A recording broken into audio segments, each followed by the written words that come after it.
Hey guys, welcome back to my YouTube channel Bihar education by Nidhi academy. तो आज की super duper video में हम लोग बेकारी जो है उसके जन्म के बारे में जानेंगे कि आखिर बेकारी का जन्म कैसे हुआ। इसके पहले वाले वीडियो में हम लोगों ने क्या देखा था, तो ये देखा था कि गरीबी का परिचय क्या है, इसका उद्देश्य क्या है, ठीक है। और इस वीडियो में हम लोग बेकारी के जन्म को देखेंगे, ठीक है। चलिए बिना लेट किए हुए अपनी वीडियो को स्टार्ट करते हैं। बट स्टार्ट करने से पहले अगर आपको अच्छा लगता है वीडियो तो इसको लाइक शेयर एंड सब्सक्राइब जरूर कीजिएगा। चलिए आगे बढ़ते हैं। अब पढ़ते हैं बेकारी का जन्म। आपने इस अध्याय में बेकारी क्या है तथा बेकारी के विभिन्न प्रकारों को जाना। कहने का मतलब है कि आप इस चैप्टर में क्या जाने हैं कि बेकारी क्या होता है तथा बेकारी के कितने प्रकार होते हैं। अब हम आगे यह जानने की कोशिश करेंगे कि आखिर वे कौन कौन से कारण हैं जिसके कारण बेकारी की जन्म लेती है, ठीक है। अब हम इस चैप्टर में जानेंगे कि आखिर बेकारी जो है उत्पन्न हुआ है उसके विभिन्न प्रकार हैं, आखिर किस कारण से हुआ है, ठीक है। देखिए, भारत एक कृषि प्रधान देश है जहाँ की कुल जनसंख्या का लगभग 68% ग्रामीण क्षेत्रों में निवास करता है। देखिए, हम लोग सारे लोग जानते हैं कि भारत जो है एक कृषि प्रधान देश है और जहाँ पे जो कुल जनसंख्या है उसका लगभग 68% जो है वो ग्रामीण क्षेत्रों में निवास करता है। इनका जो जीविका है, मुख्य आधार जो है कृषि और कृषि संबंधी कार्य हैं जो मुख्यतः मानसून पर आधारित है, जिनमें बेरोजगारी के विभिन्न रूप हम देखते हैं। साथ में उसके अनेक कारणों से भी बेकारी का जन्म होता है जो निम्न प्रकार में दिया गया है। चलिए निम्न प्रकार वाले देखते हैं कि आखिर किन किन कारणों से बेरोजगारी फैलती है। पहला है हमारा कि अत्यधिक जनसंख्या। अत्यधिक जनसंख्या के कारण जो है वो बेकारी फैलती है। पहला देखिए, इसको डिफाइन किया गया है कि भारत की जनसंख्या तीव्र गति से बढ़ती हुई वर्तमान समय 2001, ये जब बुक की छपाई हुई है 2001 में, उस समय की बात कर रहा है। तो उस समय जो जनसंख्या थी वो 1.02 करोड़ पार कर चुकी थी, ठीक है। और बढ़ती हुई जनसंख्या के कारण विभिन्न प्रकार की बेकारी जन्म ले रही थी। जनसंख्या बढ़ने के कारण गांव और शहरों में भी बेकारी तेजी से बढ़ रही थी, जिसके संवाद में हम ग्रामीण बेरोजगारी और शहरी बेरोजगारी कहते हैं। विभिन्न प्रकार की बेकारी को हम निम्न शब्दावलियों में व्यक्त करते हैं, जैसे मौसमी बेकारी, छिपी हुई बेकारी, शिक्षित बेकारी, औद्योगिक और तकनीकी बेकारी। ये जो जितना दिया गया है इसके बारे में हम लोग आगे चर्चा किए हैं, ठीक है।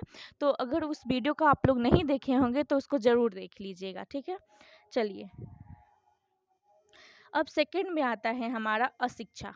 अशिक्षा कहने का मतलब है कि जो वर्तमान भारतीय आबादी है आज भी 2001 34.62% लोग अशिक्षित हैं। आज भी भारत की जो जितनी आबादी है उसमें से 34.62% जो लोग हैं वो अशिक्षित हैं, जिनमें बिहार सबसे नीचे पायदान पर है, जहां अशिक्षितों की संख्या जो है 53% है। देखिए, बिहार में सबसे ज़्यादा कम पढ़े लिखे लोग हैं, इसलिए यहाँ पे 53% दिखाया गया है, ठीक है। उसके बाद देखिए, अशिक्षा के कारण भी बेकारी का दर वृद्धि देखी जाती है। अशिक्षा के कारण ही जो बेकारी है उसकी दर मतलब बढ़ती जाती है। विशेषतः महिलाओं में शिक्षा की कमी के कारण महिला बेरोजगारों की संख्या अधिक है। ग्रामीण महिलाओं जो हैं श्रम शक्ति को नियोजित रोजगार नहीं मिल पाता है और वे नियोजित रूप से कम मजदूरी पर काम करने को विवश होती हैं।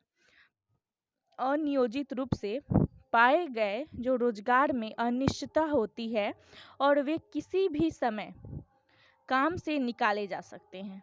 कहने का मतलब है कि उनका काम जो है निश्चित नहीं होता है कि ये काम आपको मिला है तो आप करते रहिएगा, ठीक है। इससे ये होता है कि आपको निकाला भी जा सकता है कभी भी, ठीक है। तो ये निश्चित नहीं होता है।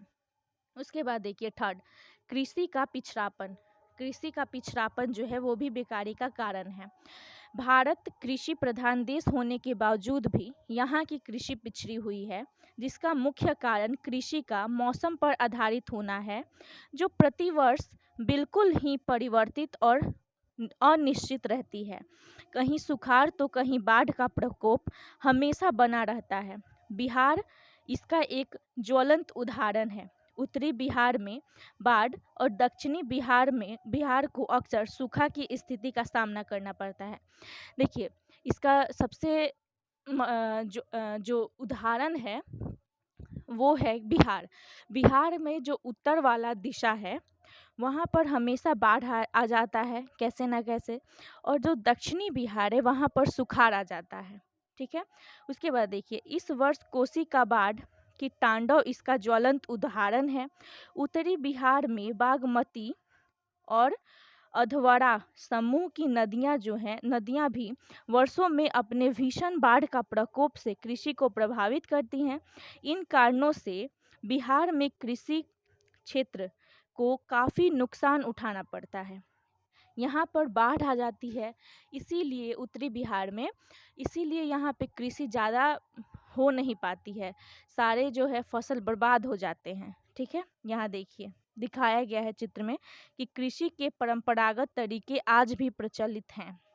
उसके बाद देखिए, इसके अतिरिक्त जो है सिंचित करने की कृत्रिम साधन हैं, जैसे कि नहर, नलकूप, कुएं, तालाब इत्यादि भी परांगत रूप में विद्यमान हैं, जो कृषि विकास को धीमा करते हैं। सिंचाई की आधुनिक तकनीक का उपयोग एवं उसका विकास नहीं हो पाया है।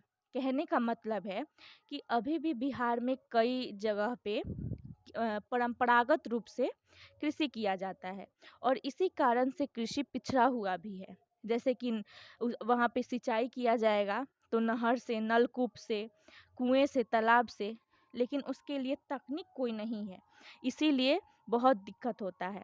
कृषि में अभी भी पुराने यंत्रों और मशीनों का प्रयोग हो रहा है, ठीक है, जिसके कारण भी भारतीय कृषि में व्यापक रूप से बेकारी पनपती है। चलिए आगे बढ़ते हैं। चौथा नंबर है कृषि पर जनसंख्या का अत्यधिक बोझ। कृषि पर जो है जनसंख्या का अत्यधिक बोझ है, ठीक है। तो अत्यधिक बोझ के कहने का अर्थ है कि भारत की जनसंख्या का आधे से अधिक आबादी कृषि पर निर्भर है, जिसके कारण भारतीय जनसंख्या का जो जीविकोपार्जन का मुख्य पेशा कृषि और जो खेती होती हैं वो हैं। खेती पर लोगों का अत्यधिक बोझ के कारण अन्य व्यवसाय जैसे उद्योग, व्यापार एवं सेवा के अन्य क्षेत्रों पर जनसंख्या का बोझ काफ़ी कम है, जिसके कारण कृषि क्षेत्र में छिपी बेरोजगारी भी देखा जाता है। फलस्वरूप ग्रामीण बेरोजगारी बढ़ती है।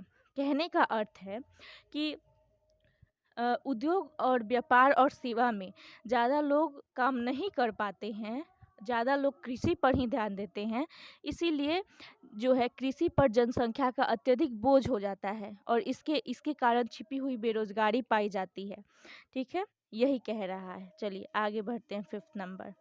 फिफ्थ नंबर में हमारा है कि औद्योगिकरण का अभाव। जो भारत है वहाँ पर कृषि प्रधान देश होने के कारण उद्योगों का विस्तार अन्य विकसित देशों की तुलना में काफ़ी कम हुआ है, जिसके कारण उद्योग का व्यापक विस्तार नहीं हो पाया है। उसके बाद है दूसरी ओर ऊर्जा और संसाधनों की कमी इसके विकास की गति जो है वो धीमी बनाए हुए है। शिक्षित एवं प्रशिक्षित आबादी उद्योग क्षेत्र में रोजगार चाहता है, वहाँ रोजगार की कमी होती है। दूसरी ओर जो मशीनीकृत उद्योग में छटनी भी औद्योगिक क्षेत्र में बेरोजगारी को जन्म देती है। कहने का अर्थ है कि एक तरफ तो शिक्षित और प्रशिक्षित आबादी उद्योग क्षेत्र में रोजगार चाहते हैं, जहां रोजगार की कमी हो जाती है, और दूसरी ओर ये होता है कि जो मशीनीकृत उद्योग होते हैं उसमें छटनी के कारण क्या होती है, बेरोजगारी की जन्म होती है। ठीक है, उसके बाद देखिए, बिहार क्षेत्र में विगत दशकों में जिस किसी भी उद्योग का विकास हुआ है वह अब विभाजित बिहार के झारखंड राज्य में चला गया है। कहने का अर्थ ये है कि जब बिहार और झारखंड का विभाजन हुआ, बंटवारा हुआ, बिहार और झारखंड का बंटवारा कब हुआ था, तो 15 नवंबर 2000 को। ये बहुत इम्पॉर्टेंट है, याद रखिएगा। बिहार और झारखंड का विभाजन या विखंडन या फिर उसका बंटवारा कब हुआ था, तो 15 नवंबर 2000 को। तो देखिए, कह रहा है कि जब बिहार और झारखंड का बंटवारा हो गया तो आधा से अधिक उद्योग धंधे जो हैं वो झारखंड में चले गए। इसी कारण बिहार का और हालत खराब हो गया। 15 नवंबर 2000 में विभाजित अविभाजित बिहार से झारखंड राज्य के गठन से राज्य के औद्योगिक क्षेत्रों में कमी आई, क्योंकि सर्वाधिक औद्योगिक नगर जैसे जमशेद, बोकारो, रांची, धनबाद आदि झारखंड राज्य में चले गए। यहाँ कृषि आधारित उद्योगों का विकास अभी तक नहीं हो पाया है। इस कारण बिहार में कृषि आधारित उद्योग की कमी के कारण जो है बेकारी बने हुए हैं। चलिए आगे बढ़ते हैं। आगे कह रहा है कि पूंजी का अभाव। पूंजी के अभाव के कारण क्या है? भारत में प्रति व्यक्ति आय के निम्न स्तर के कारण पूंजी का निर्माण दर जो है वो काफ़ी कम है, जिसके कारण जो है कृषि तथा अन्य उद्योगों में वांछित पूंजी का निवेश नहीं किया जा रहा है, जिसके कारण प्रत्येक स्तर पर बेकारी देश एवं राज्यों में फैल रही है। कहने का अर्थ ये है कि भारत में जो प्रति व्यक्ति आय है उसका स्तर जो है एकदम नीचे है, इसीलिए पूंजी का निर्माण दर जो है वो भी काफ़ी नीचे है, और इसी कारण कृषि तथा और सारे उद्योग जो है उसमें पूंजी निवेश नहीं किया जा रहा है।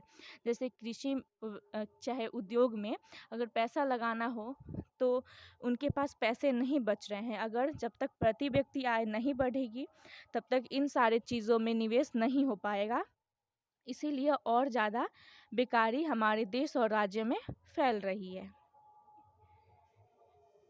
इसके बाद देखिए 7 नंबर है हमारा प्रशिक्षित श्रम का अभाव। अशिक्षा और प्रशिक्षण के अभाव में भारतीय मजदूर आधुनिक मशीनों से रूबरू नहीं हो पाते हैं।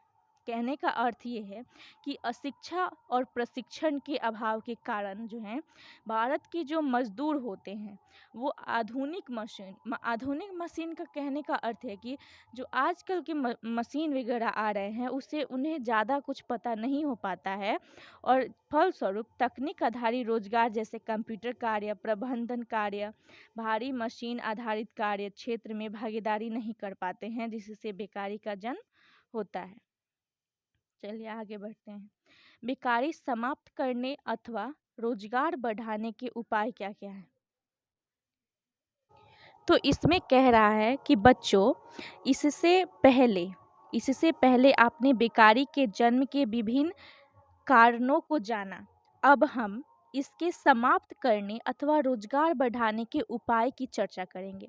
देखिए, पहले हम लोगों ने क्या पढ़ा कि बेकारी होता क्या है, बेकारी का मतलब बेकारी के परिचय को पढ़े, उसका उद्देश्य क्या है, उसके बाद पढ़े कि इसका जन्म कैसे होता है। अब पढ़ेंगे कि बेकारी को समाप्त कैसे किया जाए और रोजगार कैसे प्राप्त किया जाए। ठीक है, तो चलिए देखते हैं। पहले देखिए क्या दिया है। बेकारी जो भारत में एक विकट समस्या बनी हुई है, जिसके निराकरण या मुक्ति के लिए देश एवं राज्य स्तर पर सरकारी और गैर सरकारी उपायों की आवश्यकता है। बेकारी की समस्या के निदान के लिए निम्न प्रयास किए जा सकते हैं। पहला है सरकारी प्रयास और दूसरा है गैर सरकारी प्रयास। कहने का अर्थ ये है कि भारत में जो है जो बेकारी है एक विकट समस्या बनी हुई है। और जिसके निराकरण और मुक्ति के लिए देश एवं राज्य के स्तर पर सरकारी व गैर सरकारी उपायों की आवश्यकता है। सरकार के द्वारा और गैर सरकारी के द्वारा इन दोनों को एक साथ करके हम लोग बेकारी को समाप्त कर सकते हैं। ठीक है, चलिए देखते हैं कि सरकारी प्रयास क्या है और गैर सरकारी प्रयास क्या है। देखिए, बेकारी की समस्या के प्रत्येक सरकार प्रारंभ से ही सक्रिय रही है। प्रति सरकार जो है प्रारंभ से ही सक्रिय रही है। कहने का अर्थ ये है कि बेकारी की समस्या को निपटाने के लिए सरकार जो है शुरू से ही इसके प्रति सक्रिय रही है। चतुर्थ पंचवर्षीय योजना के अंतर्गत न्यूनतम आवश्यकता कार्यक्रम, क्षेत्रीय विकास कार्यक्रम, कम काम के बदले अनाज, निश्चित रोजगार योजना आदि इत्यादि जैसे महत्वपूर्ण योजना चलाई गई थी। कहने का अर्थ ये है कि जब चतुर्थ पंचवर्षीय योजना लागू किया गया था तो उस समय उसमें क्या क्या बताया गया था, तो न्यूनतम आवश्यकता कार्यक्रम किया गया था, क्षेत्रीय विकास कार्यक्रम किया गया था और काम के बदले अनाज दिया जाएगा, निश्चित रोजगार योजना। इन सारे के बारे में हम लोगों ने इसके पहले वाले चैप्टर में डिटेल में पढ़े हैं। ठीक है, गरीबी चैप्टर में। अब देखिए आगे बढ़ते हैं। ठीक है, पुनः छठी पंचवर्षीय योजना के अंतर्गत निर्धनता एवं रोजगार संबंधी विभिन्न कार्यक्रमों को मिलाकर कई कार्यक्रम चलाए गए थे, जिनमें समन्वित ग्रामीण विकास कार्यक्रम, ग्रामीण भूमिहीन रोजगार कार्यक्रम, जवाहर रोजगार योजना जैसे कई कार्यक्रम चलाए गए, जिसका सीधा प्रभाव बेकारी बेरोजगारी कम करने पर पड़ा, जिसके फलस्वरूप देश में निर्धनता की मात्रा घटी तथा रोजगार के नए नए अवसर उपलब्ध हुए।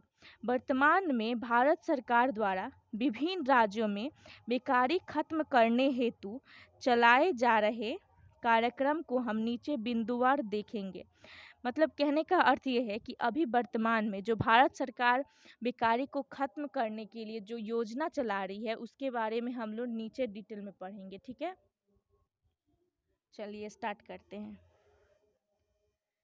पहला दिया हुआ है कि ग्रामीण युवा स्वरोजगार प्रशिक्षण योजना। उसके बाद है ग्रामीण महिला एवं बाल विकास योजना, जवाहर ग्राम समृद्धि योजना। 2006 के उपरोक्त तीनों को मिलाकर संपूर्ण राष्ट्रीय ग्रामीण रोजगार गारंटी योजना 2006 में संचालित है, जिसके क्रियान्वयन में बेरोजगारी की संख्या में कमी आई है। ठीक है, चलिए आगे बढ़ते हैं। ये देखिए, ये सब इम्पोर्टेंट है, आप इसको ध्यान में रखेंगे। ठीक है, चलिए रोजगार हेतु ये कुछ महत्वपूर्ण बिंदु है। ठीक है, महत्वपूर्ण बिंदु के बारे में बताया गया है। देखिए क्या है, रोजगार हेतु सरकारी जो कार्यक्रम है उसके बारे में हम लोगों ने अभी ऊपर पढ़ा था यहाँ पे कि जो ये तीनों योजना है, ये तीनों योजना इसको मिला करके एक योजना बनाया गया है। तो कौन सा योजना? संपूर्ण राष्ट्रीय ग्रामीण रोजगार गारंटी योजना जो 2006 है, इसको इन तीनों को मिलाकर बनाया गया है। इसी के बारे में नीचे बताया है बॉक्स में। ठीक है, इसको पढ़ते हैं हम। नेशनल रूरल एम्प्लॉयमेंट गारंटी योजना, ठीक है, नरेगा जिसको बोला जाता है। ठीक है, देखिए पढ़ते हैं। राष्ट्रीय ग्रामीण रोजगार गारंटी योजना का प्रारंभ जो है 2 फरवरी 2006 को प्रधानमंत्री द्वारा भारत के 27 राज्यों के 2000 जिलों में 80,000 ग्राम पंचायत में लागू किया गया, जिनमें बिहार के कुल 38 जिलों में से 23 जिलों में लागू किया गया। वर्तमान में यह योजना का नाम परिवर्तित कर प्रधानमंत्री राष्ट्रीय ग्रामीण रोजगार योजना करके 15 अगस्त 2006 से संपूर्ण देश में लागू कर दिया गया है। मतलब कहने का अर्थ ये है कि पहले इसका नाम था वो राष्ट्रीय ग्रामीण रोजगार गारंटी योजना था, लेकिन इसको अब प्रेजेंट में इसका नाम बदल के क्या किया गया है, तो प्रधानमंत्री राष्ट्रीय ग्रामीण रोजगार योजना किया गया है। और अब देखिए इसके अंतर्गत जो महत्वपूर्ण बातें आती हैं उसको हम जानते हैं कि आखिर कौन कौन सी चीज़ें इसमें की जाती है। ठीक है, इसमें देखिए पहला पॉइंट है कि प्रत्येक परिवार को एक वित्तीय वर्ष में 100 दिनों की रोजगार दी जाएगी। इसमें प्रत्येक परिवार को जो बेरोजगार हैं उनको एक वर्ष में, ठीक है, 100 दिनों के लिए रोजगार दिया जाएगा। उसके बाद दूसरा पॉइंट कहता है कि न्यूनतम मजदूरी प्रति व्यक्ति 60 रुपया निर्धारित है। न्यूनतम मजदूरी 60 रुपया जो है इसमें निर्धारित किया गया है। और 15 दिनों तक रोजगार न मिलने पर बेरोजगारी भत्ता का प्रावधान लागू किया जाता है। अगर कोई है व्यक्ति, अगर वो आवेदन देता है और उसे 15 दिनों के अंदर रोजगार नहीं मिलता है तो उसको जो है बेरोजगारी भत्ता का प्रावधान दिया जाता है। उसके बाद देखिए रोजगार में 33% जो है महिलाओं की भागीदारी होती है। कार्य के दौरान श्रमिक की आकस्मिक मृत्यु होने पर 25,000 रुपया क्षतिपूर्ति के रूप में दिया जाता है। अगर मानिए कि अगर कार्य कोई श्रमिक कर रहा है और मतलब अचानक उसकी मृत्यु हो जाती है तो उसको 25,000 रुपया दिया जाता है क्षतिपूर्ति के रूप में। चलिए आगे बढ़ते हैं। उसके बाद है गैर सरकारी प्रयास। गैर सरकारी प्रयास के अंतर्गत क्या आता है, ठीक है। गैर सरकारी प्रयास के अंतर्गत हम देखेंगे पहला है कि पहला में दिया है कुटीर उद्योग। पहले हम गैर सरकारी प्रयास के बारे में जानते हैं। भारत में बेकारी के स्वरूप और कारणों को देखते हुए इसका निराकरण केवल सरकारी प्रयासों से संभव नहीं है, बल्कि इसे दूर करने के लिए सामुदायिक स्तर पर समूह बनाकर जो है स्वरोजगार के अवसर उत्पन्न कर तथा कई गैर सरकारी संगठनों स्वयं सहायता समूह बनाकर किया जाना चाहिए। वर्तमान में गैर सरकारी उपायों में ग्रामीण स्तर पर बेकारी दूर करने के कई सरल एवं सुगम उपाय अपनाए जा सकते हैं, जो निम्न है। पहला देखिए क्या है, तो कुटीर उद्योगों का विस्तार। कुटीर उद्योगों का विस्तार करके जो है हम लोग बेकारी को मिटा सकते हैं। देखिए छोटे छोटे उद्योग जिनमें मशीन का कम उपयोग हो और कम पूंजी पर चलाए जाते हों, उस उद्योग को कुटीर उद्योग कहते हैं। अगर कोई आपसे पूछे कि कुटीर उद्योग किसको कहते हैं तो आप कह सकते हैं कि जो छोटे छोटे उद्योग होते हैं अगर उसमें मशीन का उपयोग किया जाए यानी प्रयोग करके और कम पूंजी पर उसको चलाया जाता है तो उसी को हम लोग कुटीर उद्योग कहते हैं। व्यक्ति कृषि क्षेत्र में कार्य करते हुए छिपी बेरोजगारी अदृश्य बेकारी का शिकार होता है। ऐसी स्थिति में कृषि पर से अनावश्यक श्रमिकों का बोझ कम कर कुटीर उद्योग में लगाया जा सकता है। परिवार के सभी लोगों को काम उपलब्ध करवाकर बेकारी कम किया जा सकता है, ठीक है। आप लोग यहाँ फिगर में देख सकते हैं कि घर के काम निपटाने के बाद हाथ से सूत काटती हुई एक ग्रामीण महिला जो है दिखती हैं, ठीक है। इस चित्र में देखिए। अब देखिए इसके ख नंबर में है स्वरोजगार। स्वरोजगार के बारे में हम लोग जानते हैं थोड़ा सा, ठीक है।